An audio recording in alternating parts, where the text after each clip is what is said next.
Oh my gosh, you guys. This one. This one was, it was rough. Last time on Korean World. And by taking a deep dive into my art style and how it was formed, it will allow me to not only improve as an artist, but also give me insights for my next challenge. More on that later. Why? Why do I do this to myself? Why?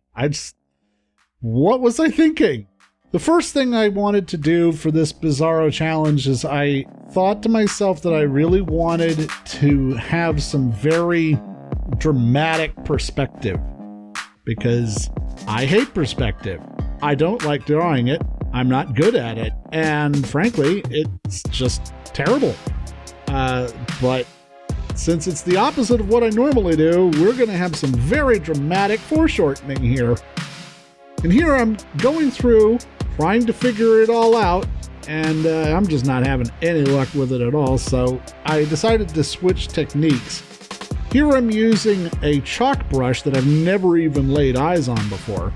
And as you can see, I'm taking sort of a shoulder-in approach, which that's definitely not what I normally do. Normally, I like to do an underdrawing, and I like to have proportions, and I like to be able to plan things out. This time, nope, couldn't do any of that. Started with a fist and worked my way up from there. We're just doing an inversion, which I don't normally do, so this means that I have to work only with the highlights and try to figure things out. And also, just to make things even more challenging, I did it all on one layer. So normally, when I'm drawing a piece, I like to put down an underdrawing on a separate layer. This allows me to get the pose correct. It allows me to figure everything out. It's like a sketch. Here, nope, just going straight into it. No sketching. It's all on one layer. Just diving right in. And because this is a Bizarro piece, I'm drawing Bizarro. Or attempting to. I did manage to give myself some reference. I'm not doing everything completely the opposite. If I was trying to invent this out of my head, I promise you it would not look anywhere near this realistic. But I got myself some reference. I got a 3D model for this pose. I was able to get the correct lighting and everything that I wanted for it, so that at least I know that part is correct. And here I'm just going through and I'm adding in highlights. And I'm trying to express the musculature for this character. Here again, this is something that I do not usually do. My characters, I tend to follow more of the animation type standard, which is, keep it simple.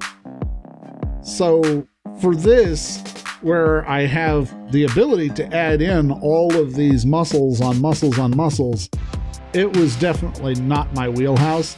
And while I have taken anatomy while I was at art school, it was a challenge. Have you ever spent time looking at the human body objectively? It is just a twisted mass of tendons and muscles, and frankly, it makes very little actual structural sense when you look at it. Like, there's little knobs and nodes and stuff all over the place that you think to yourself, and what does that do? And it's all important. You wouldn't have something that wasn't, but man, it is rough trying to get in some of those serratus muscles under the arms and everything. It's rough. Speaking of rough, Bizarro, for those of you who are unfamiliar with Superman comics, is the opposite of Superman. So he says goodbye when he means hello. He says no when he means yes, and other gimmicky things like that. And where Superman is handsome, Bizarro looks like he got smacked with an ugly stick, which works out great this piece because I wasn't really gonna be able to do like a proper face. Well, I mean, like I probably could, but I mean, it would have been rough, man. So here I'm going through, I'm adding the details to the face, and I'm just kind of sculpting with the light more than anything else. The hair on the black background did present me with some trouble, and I eventually just ended up kind of rim lighting it. And Yeah, fortunately, Bizarro looks like he got smacked with an ugly stick because he's supposed to look like that. Going in further, we come now to the legs and the lower half of the body. I'm actually doing okay. I'm probably about 3 hours into it at this point. This piece took so long to do, like much longer than any normal piece that I normally do, because I had to continually be just constantly second guessing myself. But I'm going in on the legs now. I'm able to get the lighting that I wanted. I did want this dramatic underlighting, so I am very happy overall with how it turned out. And this is a technique that I learned in art school that I don't use very often, but what I like to do with this, and what I'm trying to do, is work in all of the shadows and the highlights and details before you lay the colors down. Here again, that's not normally what I do. Normally, with my art process, I like to lay down the flat colors and then go in and shade depending on the light source. Well, here we're going directly from the light source and we're kind of working it backwards. We're doing light and shadow, and then we're doing the colors afterward. And I'm not adding any outlines at all, which, again, is not my wheelhouse. And not really the wheelhouse in comics in general. When you talk about comics, you always think about there being like a nice solid outline. And as I've demonstrated in the previous video, I love a nice crisp outline that has that expressive line quality. Chef's kiss, it's fantastic. But here, no outline, we're just going in raw.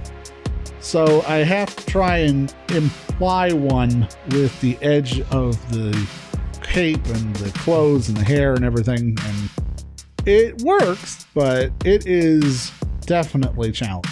Here I'm finally going in, I'm flatting in my colors. I'm using the brush as a multiply brush, so it is still just coming through on the same layer. I'm not using separate layers for this, which means if I screw anything up, which I did, I have to go all the way back and do it again. It was really quite a challenge, this. I'm throwing in a little bit of green for Bizarro's skin.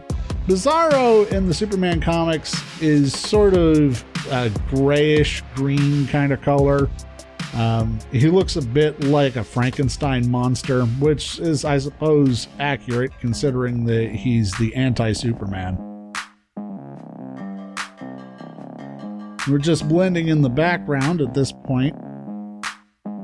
Get that nice underlighting, and I'm going to play around with the levels and stuff to try and get it correct. It still comes across as a little muddy, but I do manage to fix it sufficiently for the final render.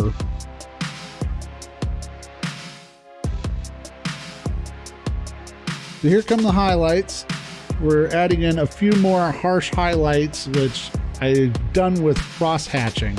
Here again, I don't normally do this. This is actually where I like to have the soft brushes when I'm working on my own. When I'm doing those high highlights, I like to come in with a nice soft brush with a low opacity and really just kind of come in sort of like a colored pencil over the top of the digital watercolor. I added some clouds because I really did not want to have to try and do any buildings or anything behind him, and here's the final piece. So, it was very definitely a challenge, and it really opened my eyes to some of my shortcomings as an artist. But I do think that this was an art challenge that was well worth the doing, because it does give you such a solid basis for how you can improve. There's nothing better than knowing what you're not good at so that you can work on it and get better at it. And that's where I'm going to leave it for today. If you enjoyed today's video, please, oh please hit that like button. I really did spend a lot of time on this one, and I would really appreciate it. And of course, you can subscribe for more art challenge videos in the future. But until next time, I'll see you later.